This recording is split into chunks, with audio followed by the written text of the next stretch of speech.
All right, let us all take a nice deep breath. And we just welcome you here. I'm Janet Childs from the UCM, Universal Church of the Master Education Committee, and we are pleased and proud to present our winter holiday gathering and festival, where we are going to be discussing so many different traditions that happen during the winter season that are very powerful and very moving from many different cultures and traditions. We welcome you here today. We know that it may be difficult with all that is going on in your life to make time to be here, and we are hoping that this will rejuvenate you, energize you, and educate you so that you can be in the winter holidays completely and fully present to yourself, to your heart, and to each other and our community. So welcome. It is with a great deal of pleasure that I introduce Reverend Corey Gott, President of UCM.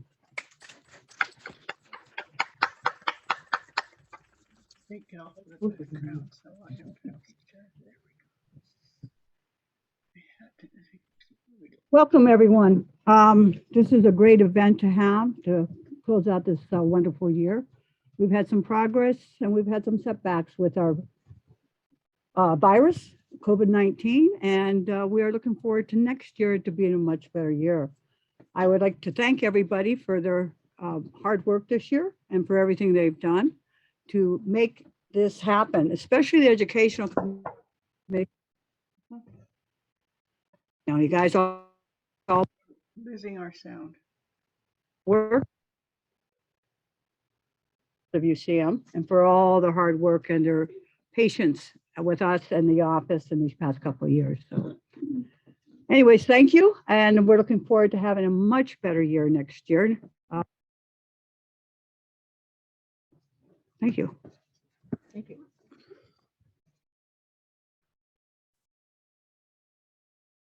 Thank you so much. And it has been the combined effort of everyone here to make this happen. All of our speakers talking about different holiday traditions. And we also have an amazing group of people that have been on the back stage of it all, making it happen. And so we're just so pleased and honored to have each and every one here.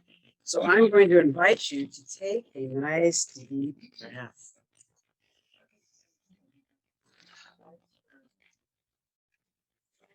And just allow yourself to go to a beautiful winter wonderland.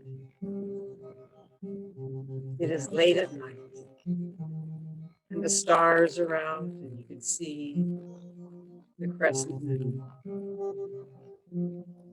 And as you are walking down the path, pick your favorite winter spot.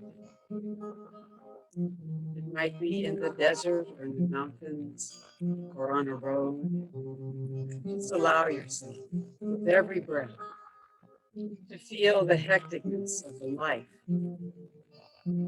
that you have lived up to this moment. Just slowly fall away. And you feel the essence of winter, the season. And as you breathe in through your five senses, the beauty of your winter landscape, know that you can call forth this magical time, this magical space.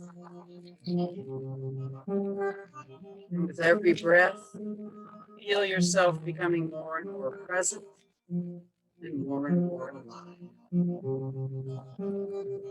Breathing in, taking in through your senses all the beauty of this winter time. And notice in the distance that there is a wise person gently walking towards you. And this is a very wise and compassionate being. They are carrying a candle. And as they gently come closer, realize that they are coming to greet you with the light.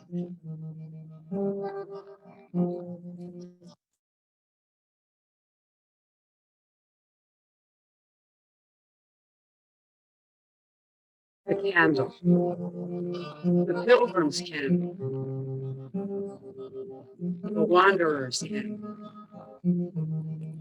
It represents the light that we can experience, even in the deepest night. And again, as they hand the candle to you, they're giving you a message just for you this holiday season. And receive the candle from them. Gently place it inside your heart.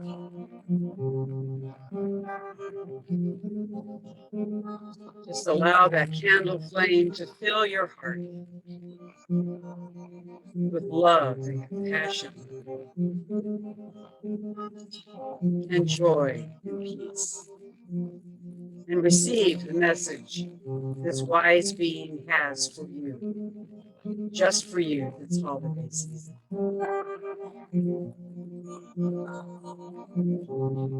And thank this wise person. And know that you are ever surrounded by that compassion, that love, and that you can call it to your heart as you shine your light in the world. And when you are ready, after thanking your wise one, allow yourself to gently come back into this room, into this space that we have created together. This wisdom, this light, this love, and this peace that we share with each other. And take a nice deep breath and just allow yourself to be here in this moment with each other. Whether you are via Zoom or you are here in this very room, physically, we are all united. We are all together. So it is. Gently come back. Take a nice deep breath and allow yourself to be here.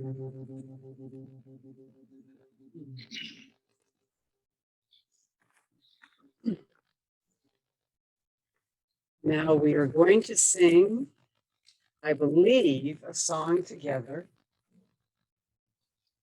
And I want to thank Mary Gary, Reverend Mary Gary, who's been a big part of making this whole event happen. And I really want to say thank you to her. It was kind of her brainstorm to bring in all of the different traditions, to bring in all of the different energies that we can bring in. And so if we can join each other, and angels we have heard on high. And most of us know, I think, pretty much. We'll fake it. So we don't, okay? And for those of you on Zoom, join with us. Because you're probably on mute. So it should be okay.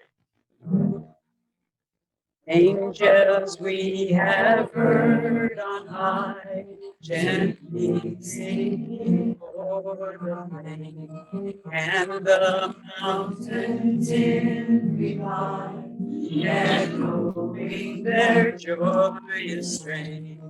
Oh,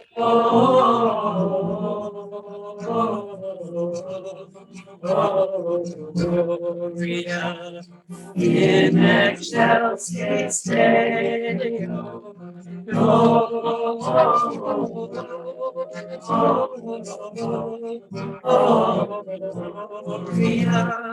in excelsis Deo.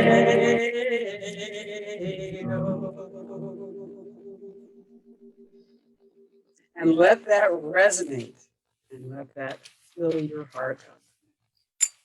And now I'd like to invite Reverend Mary Carey.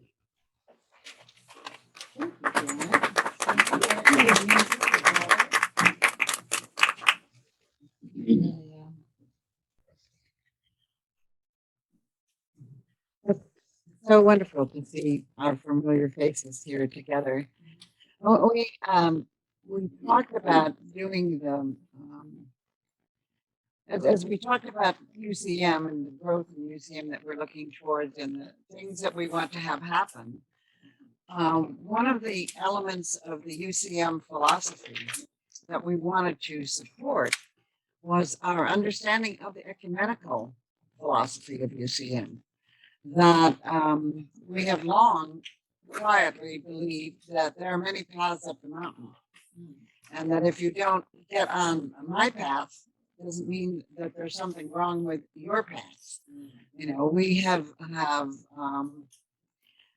it was a philosophy of the early founders. You know, when the early founders guided the church for long periods of time, particularly Dr. Fitzgerald. He was many, many years the president of the church and worked on philosophy. And he was, in his heart, a very ecumenical man. He's interesting. Those of you may remember Carol Fitzgerald. It was her uncle. Dr. Fitzgerald was Carol's uncle. And so she has had a few stories about Dr. Fitzgerald. But as we decided, well, how would we deal with putting forth an understanding of our ecumenical philosophy? How would you do that at a presentation or a ceremony that's partly party? You know, we have always celebrated used the December evening that we have for UCM as an opportunity to celebrate. And, you know, as for me, I always like to eat when I celebrate. And so we always had that a part of our experience. And so we said, well, what would a presentation look like? And we were looking at, and I can't remember, Janet, how first realized how many events were taking place in December. And then we looked at our profile of ministers.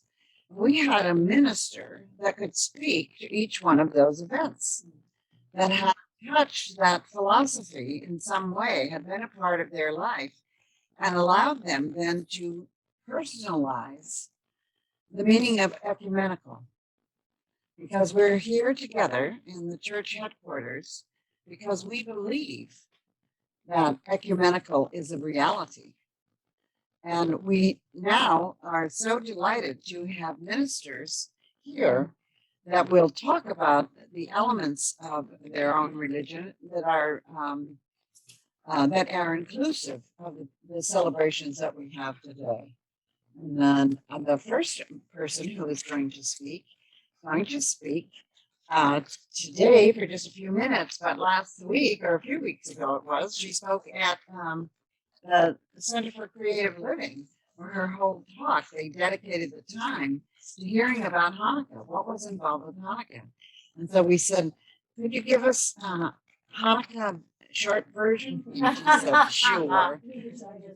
Right, the Reader's Digest version of Hanukkah. So I'm very excited to introduce the associate pastor of the Center for Creative Living and our very own special Ann Corbin will be talking to us. Oh.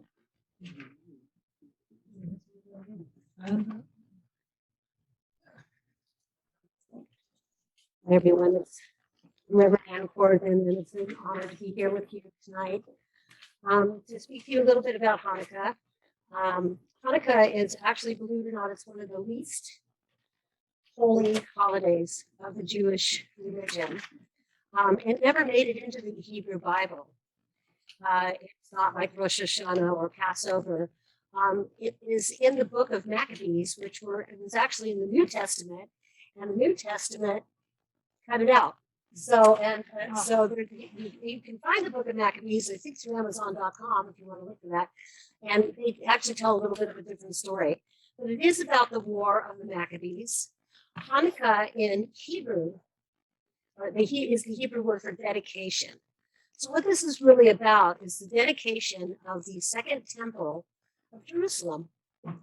And the Maccabees was a family that from, I think the wars went on from like 168 BC to 150 something BC, where the Greek Syrian king decided that they were going to destroy Judea and take away their rights to have religious dedication of any sort. So the Jewish people, their temple was completely destroyed. It was set up, they destroyed it, they ruined the altar, and it was set up so that pigs were being killed. And we all know that in Judaism, pigs are not considered kosher. So it was very terrible, and they weren't allowed, they were not allowed to practice their religion at all. So the way that they would do it is they would get together and they would play a gambling game with the top that you've seen before with the dreidel. And the dreidel has 4 letters on it, 4 Hebrew letters on it. And each of those letters represents the saying, a great miracle happened there. And the great miracle was that after many years of fighting with the Maccabees and leading the Jewish people and the revolution, Maccabee, by the way, means hammer, when they finally won, and they were able to clean out the temple and they got their rights back to rededicate this second temple of Jerusalem. They found a little tiny vial of oil. Now it takes, and it was holy oil. It takes several days for the rabbis to bless the oil and make it sacred for burning at the temple. There was enough for one night. So they burned the lights for one night. And while they were trying to dedicate the rest of the oil, that oil lasted for 8 days. So this is why Hanukkah is an 8-day long holiday. And you light the menorah. Now, menorah means candle holder. And this is called a special Hanukkah Menorah, which I didn't bring mine, but Hanukkah Menorah has 9 places to hold candles. 1 to represent each of the 8 days and 1 for the shamus. The shamus means helper. And that's the candle that's used in the center that lights all the other candles. So the Jewish people were so thrilled with this. They were able to rededicate their temple, have their rights to celebrate their lives again, their religion, their way of life. And we all know that there's many races, many religions that lose their rights throughout history, but I think the Jews are sort of like picked on, or at least from what I've learned in my learning. So, it's such a wonderful honor to be able to do this. And so here in America, they kind of made it a little bit like Christmas because Jewish kids didn't like the idea that all their other friends were getting presents. They couldn't get anything. So a lot of the parents in America decided we're going to give gifts at Hanukkah. Now, Hanukkah could be anything from gelt. Gelt is money. That's the little chocolate coins that you also see that people gamble with the dreidel. It could be things like socks. It could be things, that are, socks and mittens and fun little things like that. And actually, the giving of the gifts didn't start until the early 20th century. And they only started celebrating Hanukkah at the temples in the late 19th century when there were some rabbis in I believe it was Cincinnati, that began that celebration for the children, to encourage children to come to Sabbath school. So what we see today and what's celebrated today is not really fully the tradition, except for perhaps the lighting of the candles. But it is a wonderful time, and it's a time to enjoy ourselves. Oh, and the other tradition, of course, is deep fried foods. So because to represent the oil, you have to eat your deep fried foods. Your latkes, your deep fried donuts, fried chicken is a great thing to have at that time. Whatever you love and fried stuff. So that's really all I have to say about Hanukkah right now. Hanukkah ended about a week and a half ago or so. And we lit our candles every night and sang our blessing. So thank you. So we'd like you to light the first candle, which Okay. is the candle at the far left. At the far left. Okay. That's just representational of the light that Judaism brings into the world. May I sing the Volta that goes with it? Sure. Okay, so as we light the candle, we sing a bracha. Baruch atah Adonai, Eloheinu melech haolam, asher kitshanu b'mitzvotav, v'tzivanu l'chadlik shel Hanukkah. Thank you, Lord, for giving us the grace and presenting us to light the candles of Hanukkah. Our next speaker, we wanted to include Eastern religions. And so as we looked at the calendar, we realized that Diwali was a very important celebration in January. And we looked across our ministry and we realized that Mike Ginsmore had Mike and I co-taught a class on world religion. I taught Western religion and he taught Eastern religion. And that was kind of the beginning of our leaning on Mike and understanding that part of his personal practice was to teach Tai Chi. For a while, he had a Tai Chi group on a regular basis. And so he was well connected to Buddhism and other Eastern religions. And so we asked him if he would stretch into dealing with the Hindu Diwali, and I look forward to hearing his thoughts on it. Thanks, Mike. Come on up.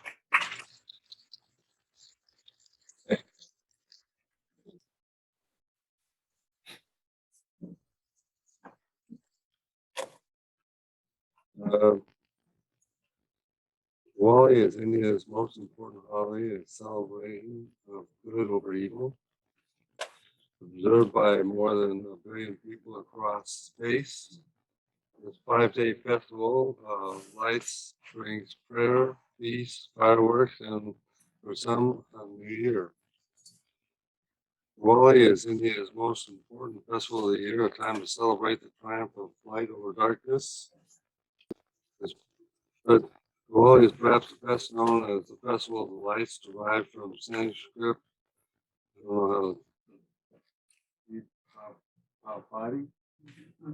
which means row of lights. Diwali is known for brightly burning day lamps that celebrants line up outside their home. The dates of this festival are based on the Hindu lunar calendar, which takes each month by the time it takes the moon to orbit the Earth. Diwali begins just before the arrival of the new moon between the Hindu months of Ashvina and Kartika, which typically falls October or November of the Gregorian calendar. In 2021, Diwali begins on November 2nd, and the most important festival will take place on November 4th. Diwali is also widely celebrated. It is an important religious festival for the Hindus that is observed among Jainis, Sikhs, and Buddhists that has no single origin story. While each religion has its own historical narrative behind it, they ultimately represent the victory of good over evil. In Hinduism alone, which is considered the world's oldest living religion, dating back to the 2nd millennium BC, there are several versions of Diwali stories that among geographic communities. These, however, are epic tales of victory won by men who consider incarnations of the Hindu god Vishnu, regarded as the sustainer of the universe, whose role it is to restore the balance of good and evil in times of trouble. This is the legend Diwali differs from religion to religion, so do the holiday rituals. But what most have in common, though, are the abundance of sweet family gatherings, the lighting of bright lamps, and symbolize the inner light that products each household as spiritual structure. Over the years, Diwali has become India's biggest holiday season, rivaling Thanksgiving or Christmas in the United States. Shoppers take advantage of the sales and communities across India and across this Euphoria host small fairs. Fireworks are also a major part of the celebration, particularly in New Delhi, They're often criticized for causing spikes in the city's notorious bad pollution. Mike, if you would like the red candle or the, Red Cannon. our next presenter is someone who's very familiar to all of us. She is past president. She has been with us for some time, and she comes from a background of fully understanding the solstice and all of the elements of the pagan quote religions that are so well connected to nature and so many of those things. And so it's exciting for me to ask Aline Augustine to come up and talk to us about solstice. All right. You go first.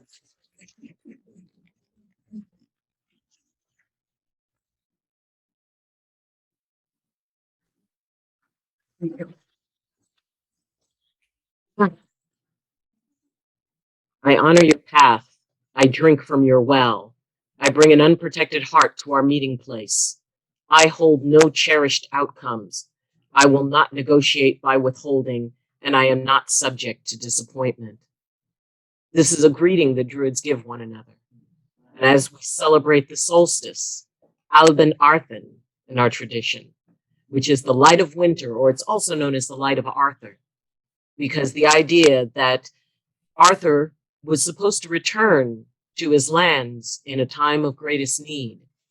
So it symbolized the fact that there is always a return when things are dark, because the winter is known for dark. In the Celtic tradition, once you reach that point where all the crops are harvested and it becomes very quiet and the earth shows us that it is ready to go into that slumber, then comes the time of introspection. It comes the time when we consider all it is that we are taking into the darkness with us. And what we take in is family. What we take in is community. As they gathered in their houses and in their longhouses, if people had an issue before they entered that house, they cleared it outdoors, because inside it was meant that that would be a place where you could consider what it is that the entire year had brought you. It was that time to leave in the darkness that which did not serve you. It was a time to consider what worked and what didn't. It was a time to share stories with the young that told the traditions of their people. It was a time to appreciate the turning of the wheel.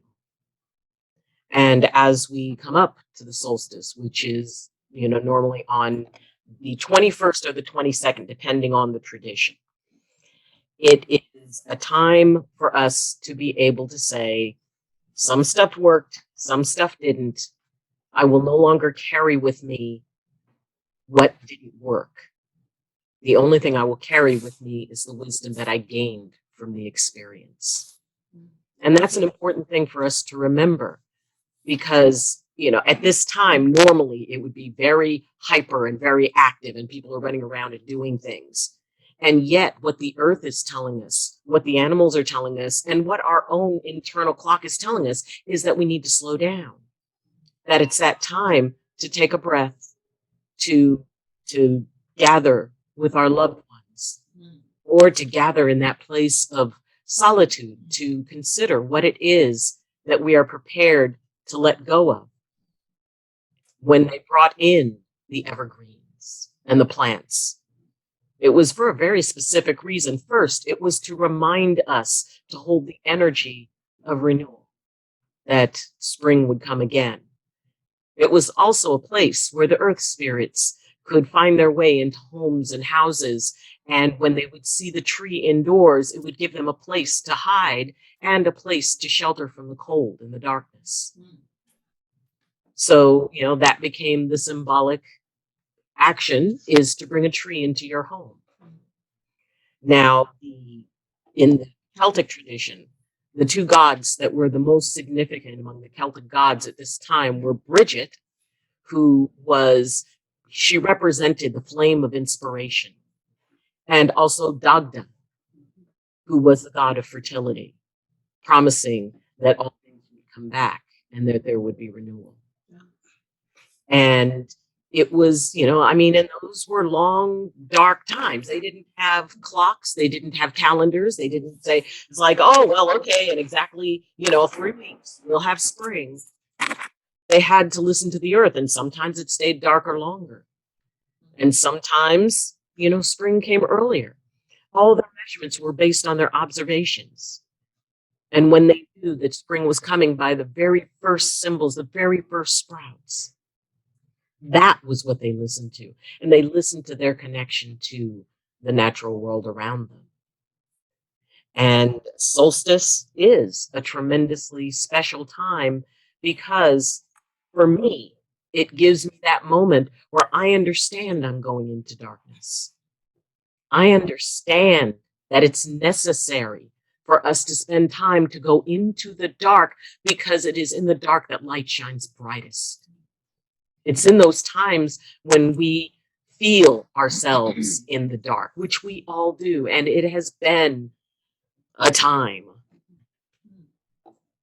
So don't be afraid to go into the darkness, because it is through the traditions of solstice that we remember that the wheel always turns. Spring will come again, because that is the promise. And I wish all of you a wonderful Alban Arthan, an insightful darkness, and the promise of spring. Thank you. Thank you.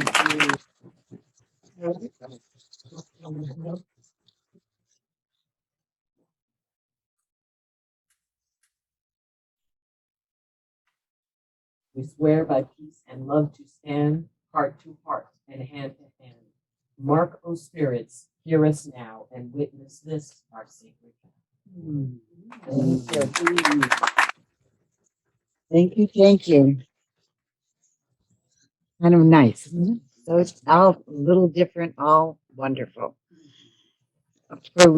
For the next speaker, that's something I'm very excited about because I didn't know very much about it before. It's the speaker is Dolores Gonzalez, and she is going to talk to us about La Posadas. And La Posadas is I will let Dolores do it rather than a half-baked summary. So I'm going to just step aside and ask you, Dolores, to come up and share with us your understanding of Las Posadas. Yay.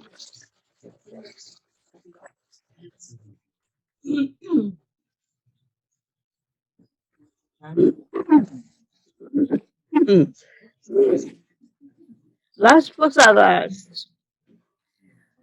Las Posadas is a tradition that came from from Mark's gospel story of the Nativity, the night that Jesus Christ was born. And it's very, very scant, doesn't say much. It just says Mary and Joseph traveled from Galilee to Bethlehem to register for the, what's the word? Census. The census. And they were looking for a place to stay. And it doesn't say that, I'm saying it.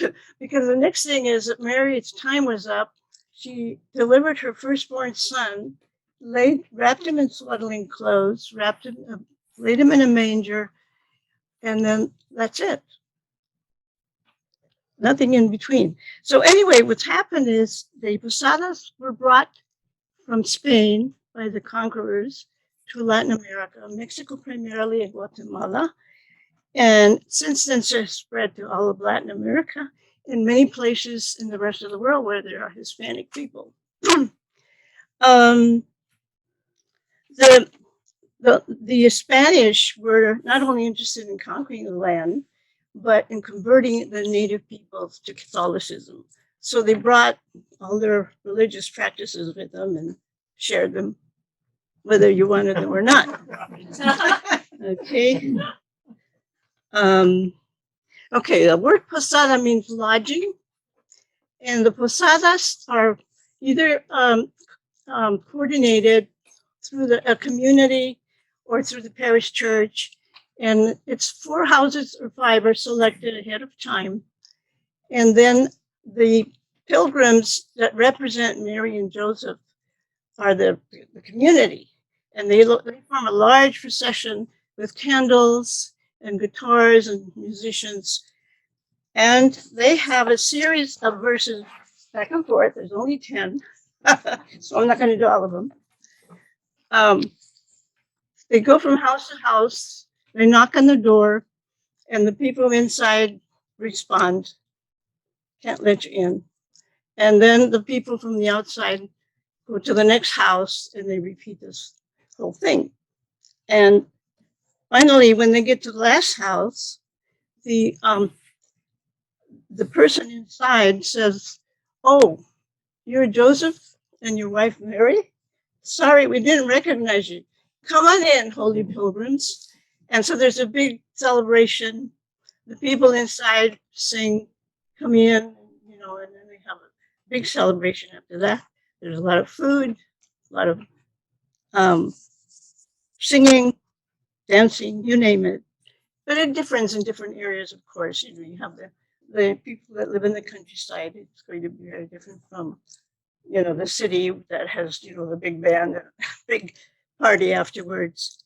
So basically, that's in brief the story of the posadas. If you have anything important out. Yeah, the word posada means lodging. I think I mentioned that. So basically, that is it. It's there's a lot more to say, but we don't have time. But we thought, with the help of Miss Janet, we're going to sing the first 2 verses. There. There. You got a big. All righty. Give me the chord.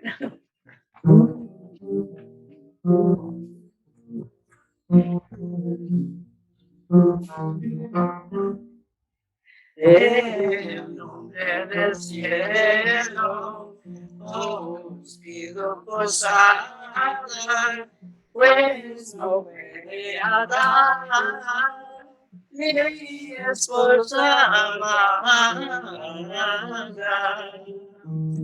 Aquí no es razón, siga adelante. Yo debes abrir, no sea vulnerable.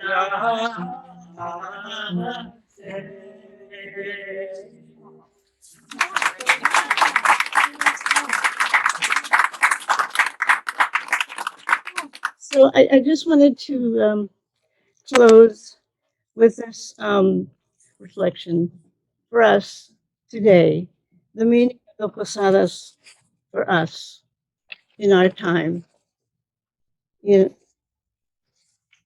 our as individuals, as a people, as a country. Who do we exclude?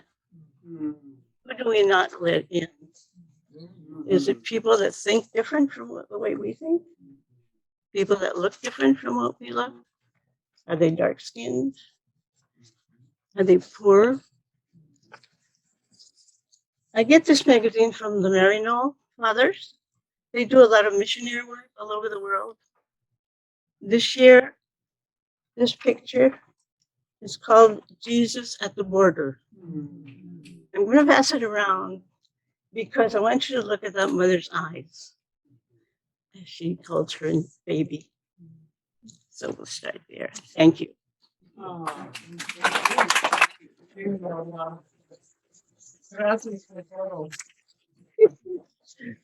And you need to light your candle, my friend. Oh, Over there. I'm not real good with those lighters.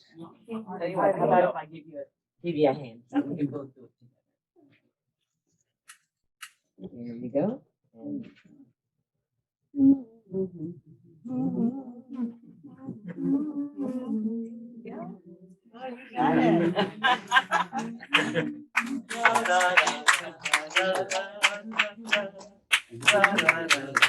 And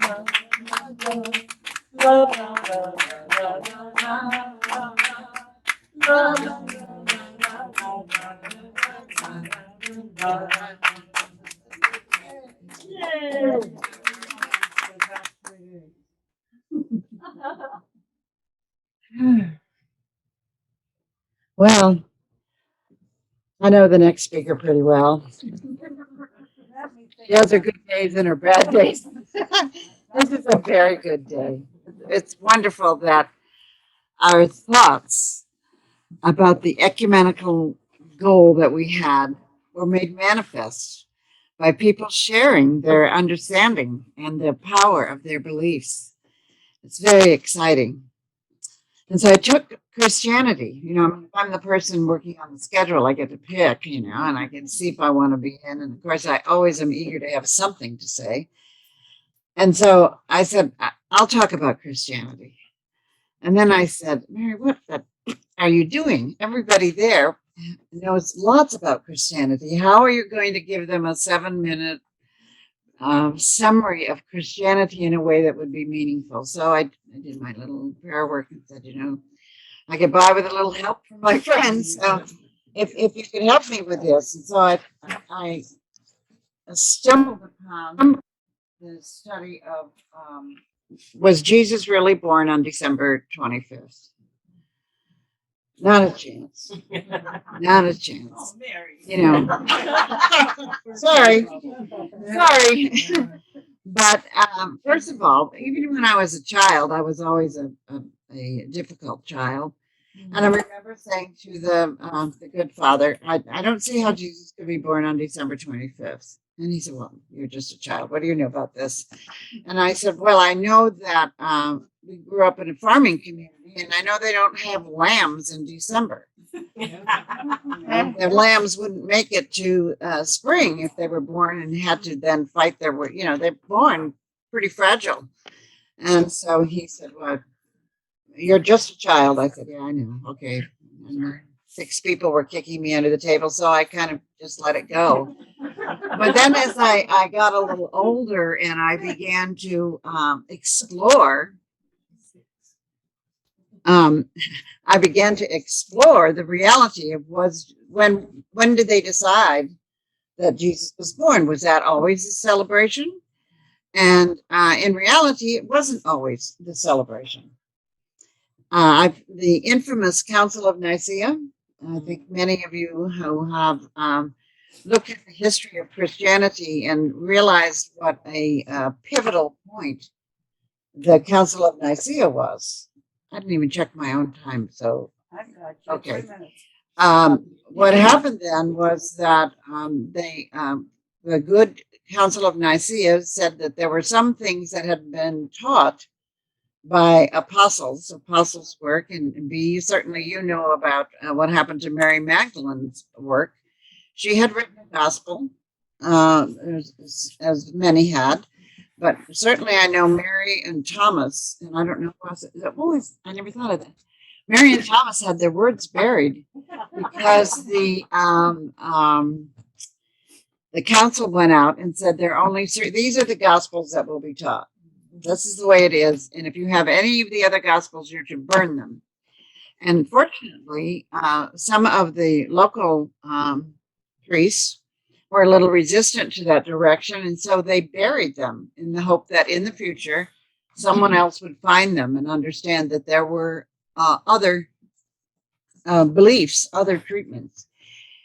And the Council of Nicaea was headed by oh, Jesus, I just went like, God, give me a hint. He was a Roman, and he was the Roman who was not going to be able to be the head of Rome, so he decided to be the head of the church. And he decided that the church would be much more effective if the church were run like a business. And so he instituted into the church many of the practices that I'm sure most of us here who come from a background of Christianity, it gave us pause, thinking, I can't believe that the first 349 years of Christianity, the Christians were converted by the love and the caring for one another that they saw by the people practicing Christianity. Those who responded more to the business-like atmosphere It then, with business comes politics. And with politics comes resistance and anger and sometimes even more. And I'm going to run over. Thanks. I know, and I appreciate it. And so does everybody else, I'm sure. But I was moved as I thought about, well, if it really wasn't his birthday, why do we get so involved in Christmas? And so I prayed on that. And what came to me, and I share with you, is that what happens during this season is that people allow their hearts to open. People talk to you about, oh, I saw this person who was passing the hamburgers out, and I thought of how difficult his life must be compared to mine, and I gave him a few extra dollars, and he was so moved by it. People operate from their heart during this time of the year, more than just their mind, and I think that in and of itself is reason enough for us to celebrate on the 25th, whether there are any lambs there or not. I think it's a reminder to hold our hearts open with our community and say, we might not agree on much. I don't care who you voted for. Don't tell me. But right now, today, in this window, we can hold our hearts open. And so then I looked around for another moment where they held their hearts open. And something came to me as it was a story of Silent Night. The song of Silent Night. And that composition was written in 1816. Something wrong? Yes. Thank you. I didn't touch you. You just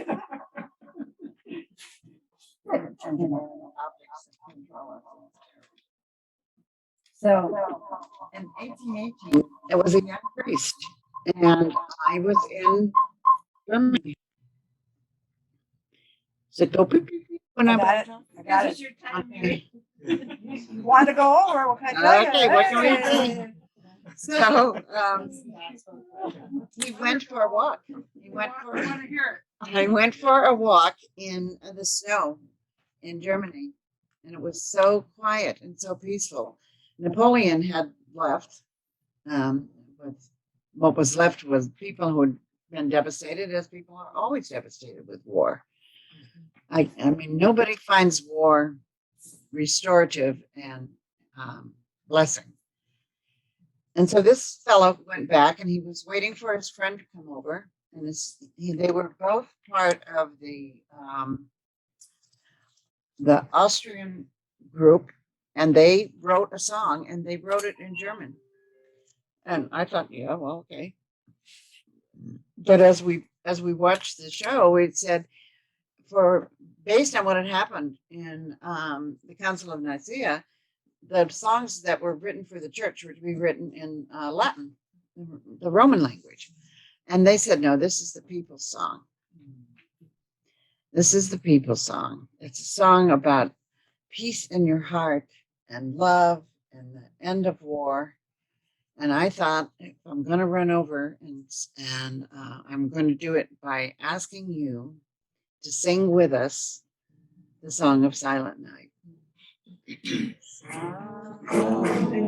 Night, holy night, all is calm, all is bright, round yon virgin, mother and child, holy infant, so tender and mild, sleep in heavenly peace, sleep in heavenly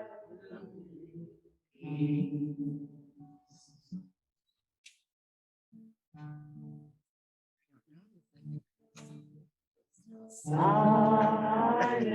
night, holy night, shepherds waits at the side, glory streams from heaven above, heavenly hosts sing hallelujah. Christ the Savior is born. Christ the Savior is born. You. Thanks, Bob. Let it be light. Because we're ready for our final speaker, the person who is going to close the. Oh, I have to light my candle. Yeah, I'll light my candle. I'll come back and say all those nice things about you. Okay? Okay. She's a favorite of mine. That's right. Yeah. You help me light it up. One next president.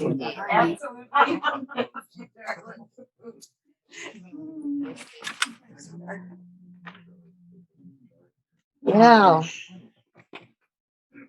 our final speaker, because Kwanzaa comes one day after Christmas, you know, it starts 26th. And we're so excited to have the Reverend Joyce Brown here to talk to us about Kwanzaa. She's going to give a long talk on Kwanzaa at Center for Creative Living. Yes. What date is that going to be? What day is it? When? 26. The 26th. Oh, it Yeah. is on the 26th. Wow. How can you? Of course. Wow. It's very exciting. So you can get the full boat of Kwanzaa then, but we're going to get the introductory to it and light the last candle and feel joyous about all that's coming with us. Okay. Thank you.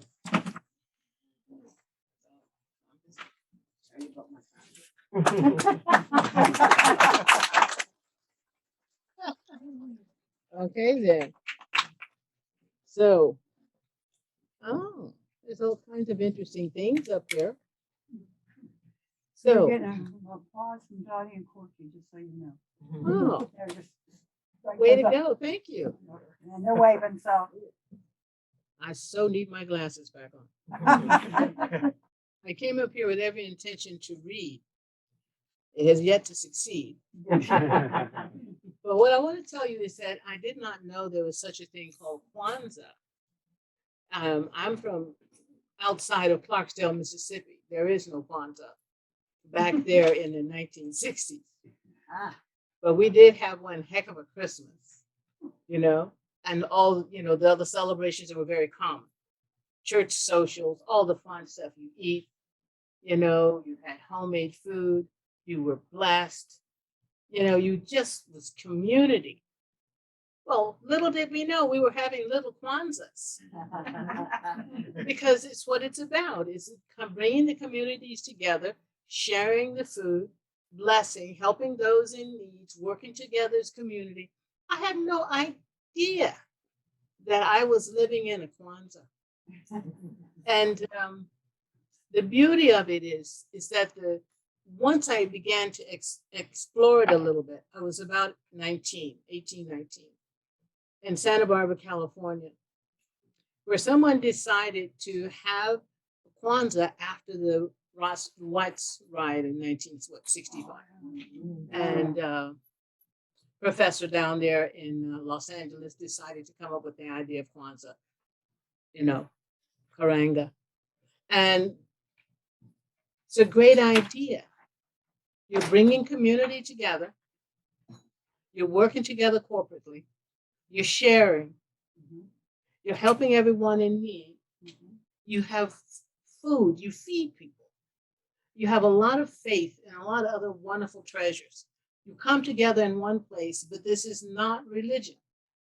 It's cultural. There is a difference. There are those who would argue, and I can have a great discussion with them about that. I like a good argument. And so, because it is cultural, it doesn't interfere with other things that you may be doing, even though you want to come to Kwanzaa. It's not going to get in the way of you being Christian or Catholic or any other religious practice. You can come and celebrate and share and enjoy the company of others who are just coming together as family and community. That's what it's really about. And when you can bring that together, you bring peace in the room. All your stuff stay outside. Okay? Good humor is welcome. Good music, good food. And when the drumming starts, if you actually think you can get up and do a little move, go for it. But this is about celebration. This is not about making a declaration of some sort of action against the people or the government or the world. This is coming together in harmony and being together as family. So we need to think about it. I wrote a poem. I did. I was down in Monterey and celebrating Patty's birthday. And I sat down out looking at the bay, and I heard this voice. I heard somebody say, oh, she hears things. And the voice said, write this down. I listened to those voices. So I called it poem. Kwanzaa rediscovered. History, our stories. That which faded into the background of survival. Inner voices would not be silenced. Open the way to unearthing the inner being and ancestry. Knowing your past as a person pushed down with intention to create a vacuum. Emptiness that hungered to find what wasn't lost, rather held in a deep slumber, deeper than hibernation. Dreaming dreams of ancestors.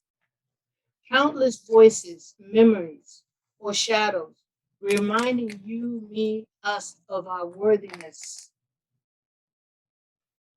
and our royal selves that embrace freedom as a right. Birth given, not entering on the branding iron, and cold darkness of greed inherited by those who fear darkness, freedom, and equally fear darkness even in sleep. I am here, not some forgotten phase of voice or whispers that were held in fear.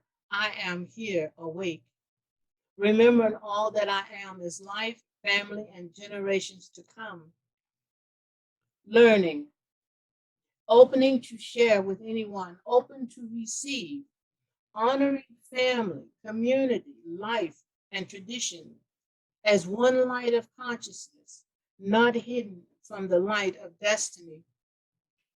When we are awake, we are not without solace in our silence, and we are not hiding in places to avoid eyes blinded by their own dim light. I am awake. I see me, and I see you. We are of the oneness of life. We are the memories of birth and death, and greater than the closing of the eyes to the light, we are birth and regeneration of destiny. We are all family of life. We are here to celebrate as family, friends, and communities. This is what we bring to the table of the life called Kwanzaa. When we sit at the table of Kwanzaa, sharing the gifts of community, family, tradition, ancestors, and remembering that we are not forgotten, that we are sharing the gifts of life, and these gifts are not time-stamped. When each of us are no longer on this planet, the impressions left remain. This is also called family of life.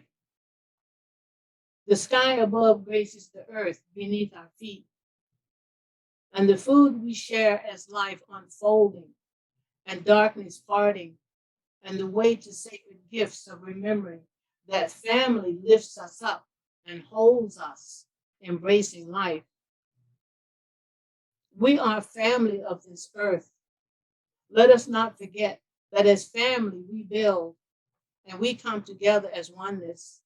And out of this we find the gift of life, Kwanzaa. Thank you.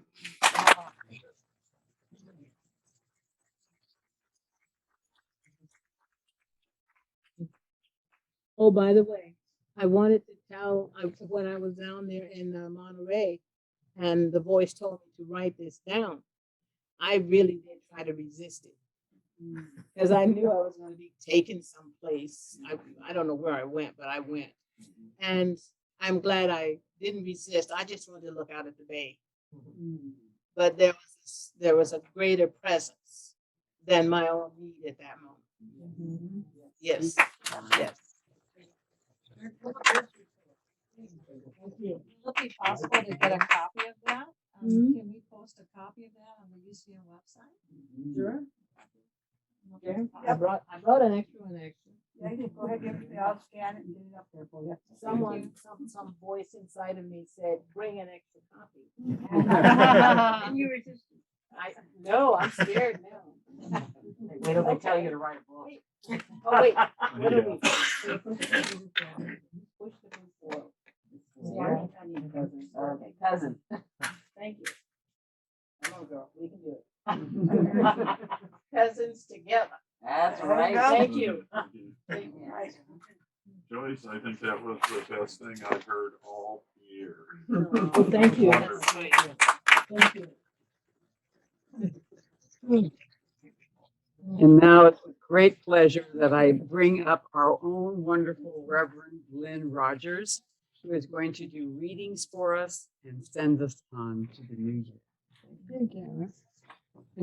I just had the wonderful experience of wrapping your coat around me as I went outside, and it was great.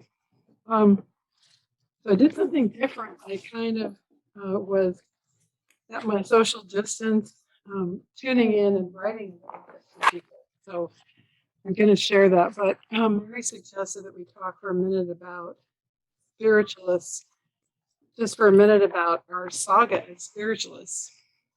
And I think that can be compared in a way to the Essenes at the time of Christ, who had to be a secret organization at times, were different than the Sadducees and the Pharisees.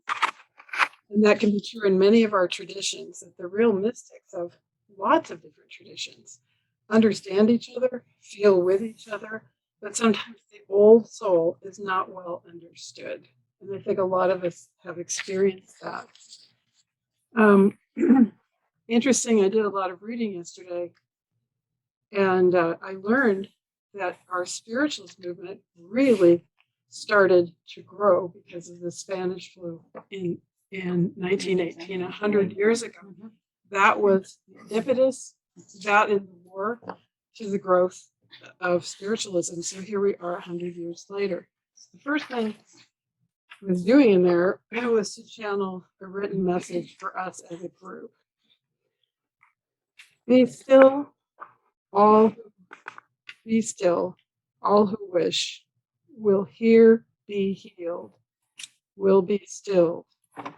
Do not fear, we are near. Only to be beckoned in these troubled but opportune times, blessings will be. Wait, watch, hope, as did they, the earliest scenes, when the world had also near lost hope. Welcome a culmination of eons of karmic journey in favor of a new bright star in the heavens, heralding the birth of renewed compassion.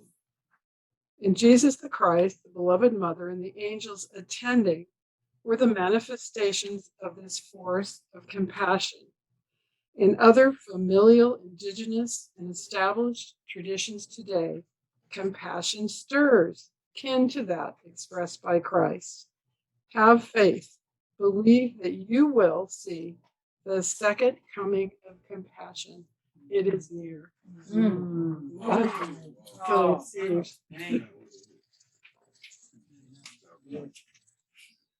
Then looking at the individuals I could see from my place of social isolation, and I do isolate more because of my special daughter and so forth. But it's so wonderful to feel the energy.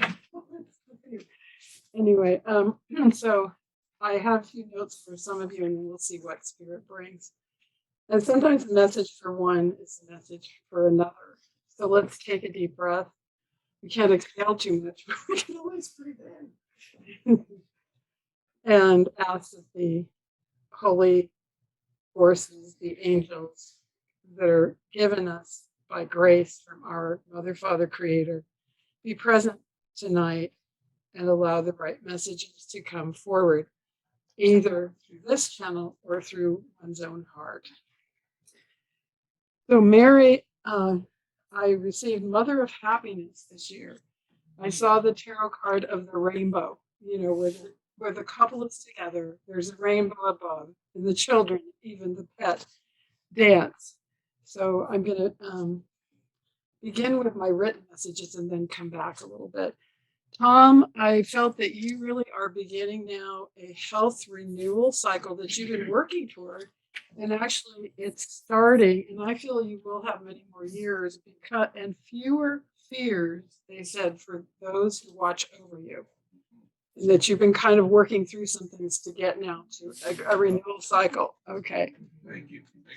So, Kathy, I don't know, and all these things, who knows where they come from, but hopefully from our angels.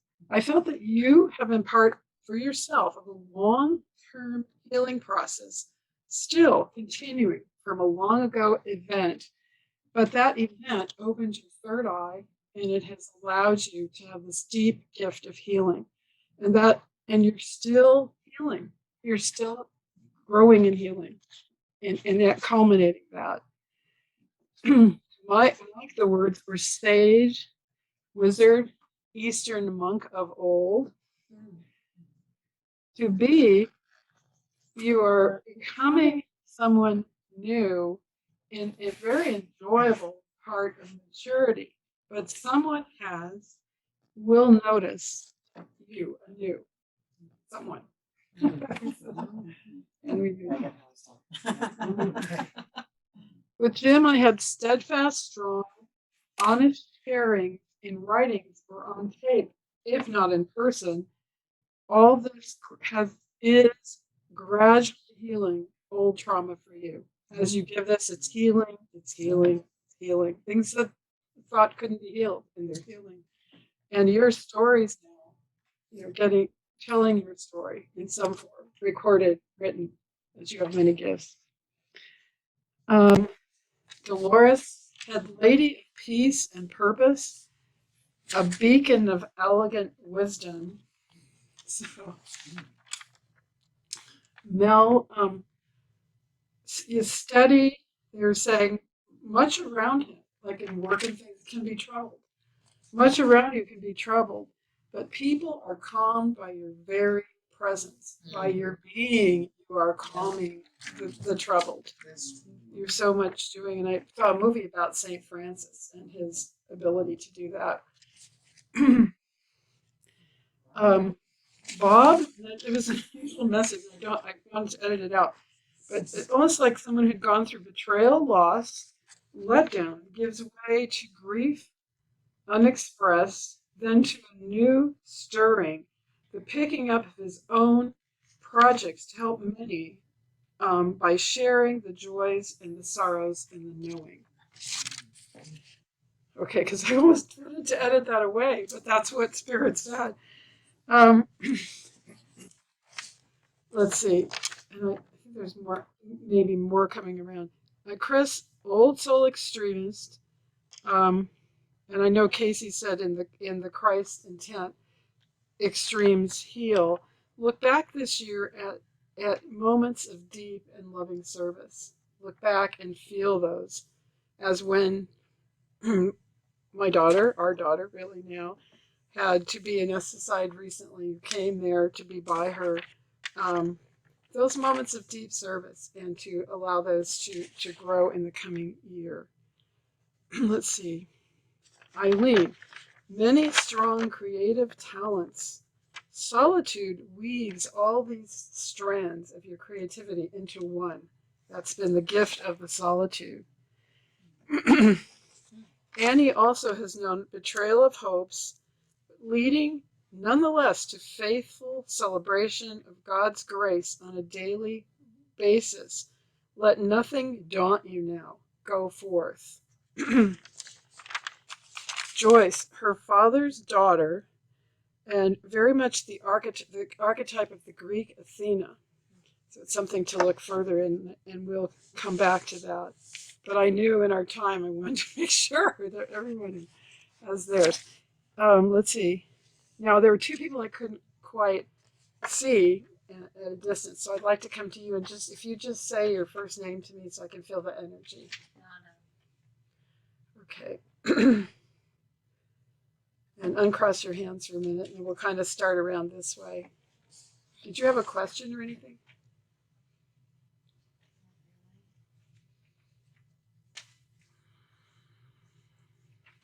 Power, passion, much inside you, within you, stirring, looking for that spring for full creative expression, which will come, And let's see, I wanted to, okay, and uncross your hands. Did you have a question, Patty? Okay.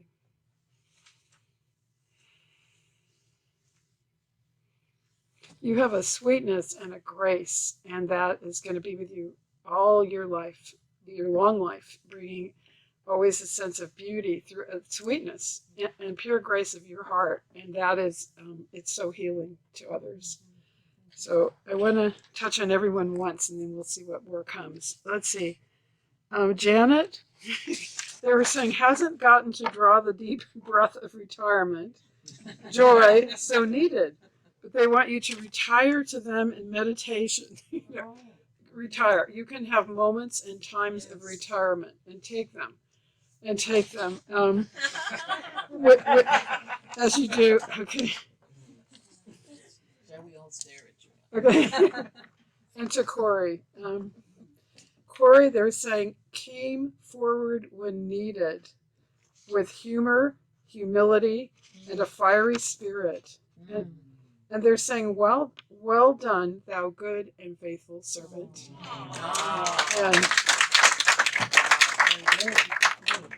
And I felt with you, and this is true of everyone in this room in a way, sometimes an old soul, as one of the Casey readings said, is oft misunderstood.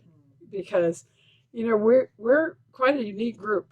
And we're all individuals. We all have, from our many past incarnations, different aspects, and sometimes we have karmic collisions with one another, and but here we all are in this light, and this is so beautiful. So that for all of us is to be thinking about that. Now I'd just like to see what Spirit wants to do. I'm so used to covering my face. Can you hear me still? This is hardly much of a covering. Okay. Let's see if everyone received something. Oh, let's see. Who didn't? Annie? I did. You did. Okay, so we all did. And so there are other intuitives in this room, by the way. And if you have a message for someone else, please feel free to share it. Yes. So what came to me Okay. for you, if I may come to Please. you, is that you are a braider of history. You're braiding. There's this image of you braiding the history, the unspoken secrets. You're going to bring those forth, and you're braiding them also with the dreams of the future. Oh, so beautiful. You're bringing the past and the future into the present. And your work is very, very powerful and so needed this time. Thank you. I learned so much yesterday about us. I learned that the national spiritualists had, at one point, there was a pressure after the early beginnings from the 20s and so forth. There was a pressure to conform, to segregate. They had very strong Black delegates and leaders, and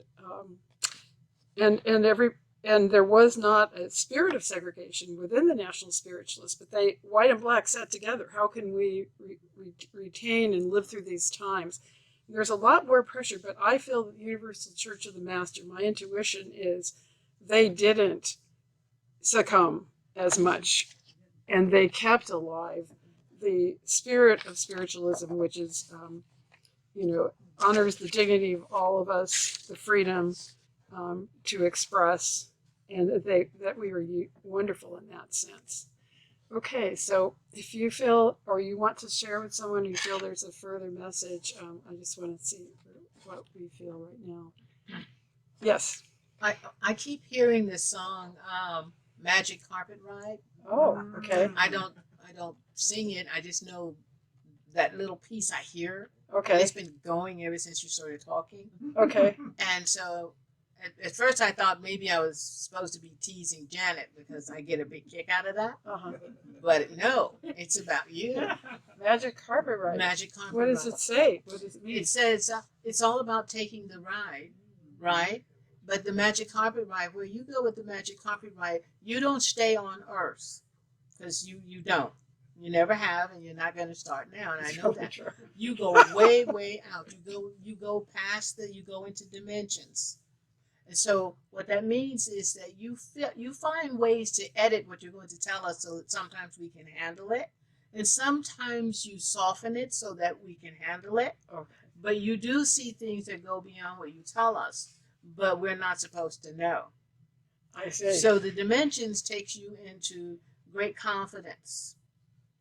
So you're to do more work out there, because something is going to happen somewhere around February, March, where you're going to get an insight that's going to be a real turning point of 2022. February, March 2022. To see a general turning point. Is that what you're saying? Yep. Thank you. Thanks for that message. And here we are, open as spiritualists to messages for each other, to messages for ourselves. So let's see. With you, I'm feeling, Donna, I'm just feeling a lot of pastel colors around you in the aura, and kind of sparkles and pastel. And it's easy to become discouraged in these times, especially when we're by ourselves. And but we're drawing together in this holy light, really, to replenish. And there's a lot. Enjoy color. Enjoy some of the things that have always made you happy and lifted you. And all of us should find the things right now that make us happy and that lift us. Even if it's a walk barefoot in our yard, but just to keep that those moments of joy that brings joy. Mel, there might be concerns for some others in your life, not you. I feel that. And those are kind of pressing upon you. And what can you do? Your prayers are very heartfelt and very sincere. And also sometimes touching a person gently for whom you have concern, because you are really a laying on of hands healer. Let's see, B, can you uncross your hands? Any question or what's happening? I see. I think you'll have the opportunity to socialize and be a hostess more. Maybe the world's going to get better because you're already doing it. But as you do it safely, it brings that energy more and more. Jim, it seems like there's something that you're asking about. You do have important writings, and those can be continued and made your personal, your creative writings. They could be made into something. Don't hesitate to do it. Don't hesitate to do it, because you're as powerful a writer as you are many other things. And don't neglect that. It's really, really important. Okay. Let's see. Kathy and Mike, it seems like there are some activities related to family, maybe at a distance. It might involve children, young people, or births, or that type of thing. And you looked at as wisdom figures and kind of guardians, and your visits are really, really welcoming. You bring a light, and that'll influence people in other generations coming along. That's happening. Let's see.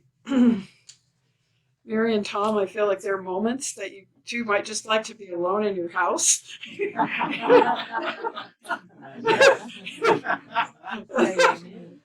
just enjoy your togetherness. And it feels like, again, world conditions may change so that it could become easier to have more time like that. Feels like that's gonna come up, going to happen. We celebrate in our life that we have a very young relationship. And I don't think it's going to age. I No, think it's going to continue to be a young relationship. and you young people need to spend some time together. And it's just, and I think things are going to change. So if we find that that's happening overall, maybe we're learning about world trends. Let's see, I think, Corey, you're getting some guidance for people that crossed over to the other side in your own family.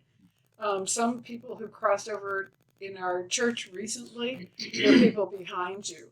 You could use just, and I'm sure you have that with your partner, but like some acupressure, like just touch, acupressure, reflexology. That would be a really good thing for you right now with the different stresses that you have. Yeah, so, and that, just those pressure points, really, really good. Okay. Yeah, come to you again, Patty. Okay, let's see. Something about fragrant food, something that tastes good, smells good. I don't know if you share food or something, but it's lovely. You see the spice anise, the licorice spice, and that's really putting things in foods that are safe and healing. Safe and healing in foods. There's that. Let's see with Bob what's going on.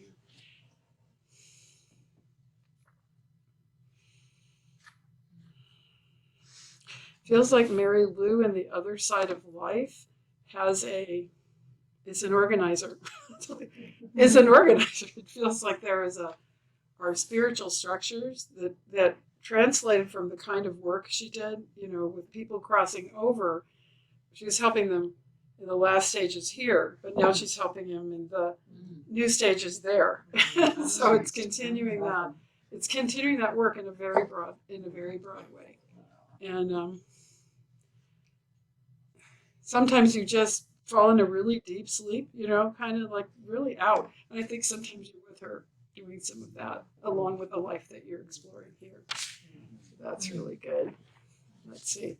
Who else would like a little more messages from Spirit? So with you, Eileen, and that intense creativity and the many threads, and looking for ways that it weaves together, but not neglecting any one of them, which is really, it's really tough, isn't it? Learn to juggle. It's really tough. So certain stones help you, certain stones help you integrate and work with stones to do that. Yes.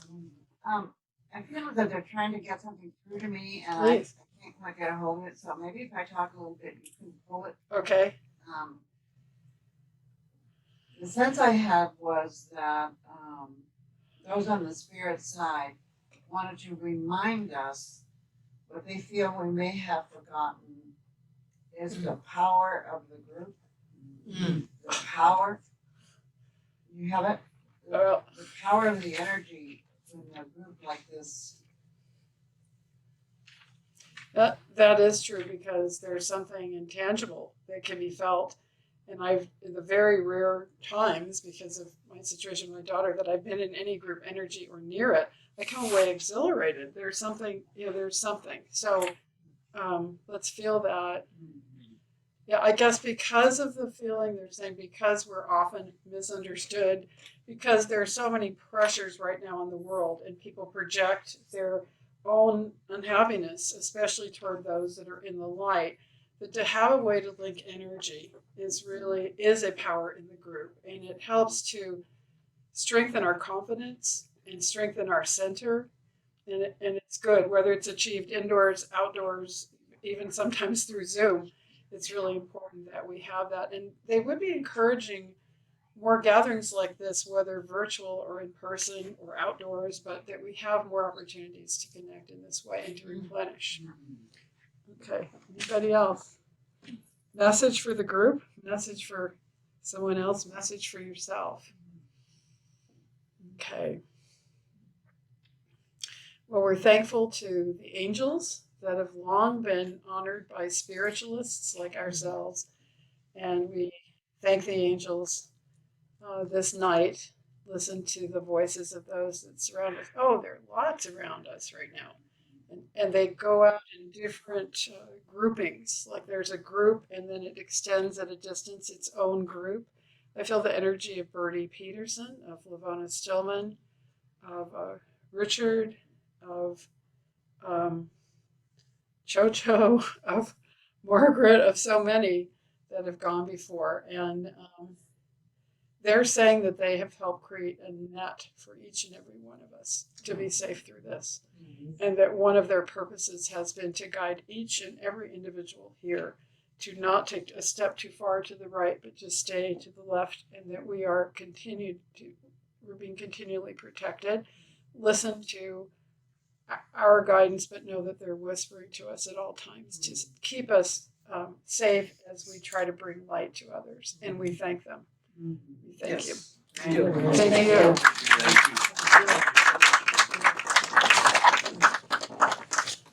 I would like to make a public acceptance of the spiritual energies that surrounds each one of us because we are changed by it. Although in the moment we may not feel the change, it is there. So I would ask us for just this moment to think about the change, the growth, the spiritual liberalization, the upliftment, the blessing of our coming together to pray, to share messages, to be children of spirit at this sacred time of the year. So be it. So be it. So be it. Thank you, Reverend Tom. And may we drink that in. My wonderful one. May we drink that in, what Tom has just shared, what we have all just shared, as we see the candles lit. May we remind ourselves that that light is in us and that we can call upon each other when we need that light, and we can shine it out to the world, to all of those around us who might need to partake of it. And as we move on to the holiday season, we invite you for our new year to come and visit us at the educational series, which we're having some amazing speakers in the spring. So please join us and keep this Tuesday, the second Tuesday of the month, free on your calendar to join us via Zoom. And be very gentle with yourselves. Be good to yourselves. Would you say a prayer for those that have lost their lives in the tornado recently and other Yes. Absolutely. things that we pray together and we pray? Yes. Come on up. Thank you.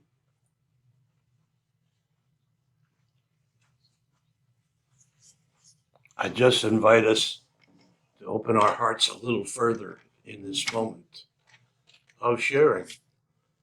The people who are affected by that weather, by those terrible storms, trials of nature, were not expecting that. Nor, in a way, were they deserving of that. Sometimes, I think a group of people are willing to take a punch for the whole country because of the way those kinds of things happen. But we thank and ask blessings and healing and continue to think of them as being made whole and not feeling like, why me, God? Why did this happen to me? It happened to us because we're in the earth plane. And in the earth plane, things happen. Not always clear what the reason is. But we hold prayers. And the reason for that is to right things that have become imbalanced. And we do so with love. So be it. Thank you so much for coming together in such wonderful energy this night. Thank you.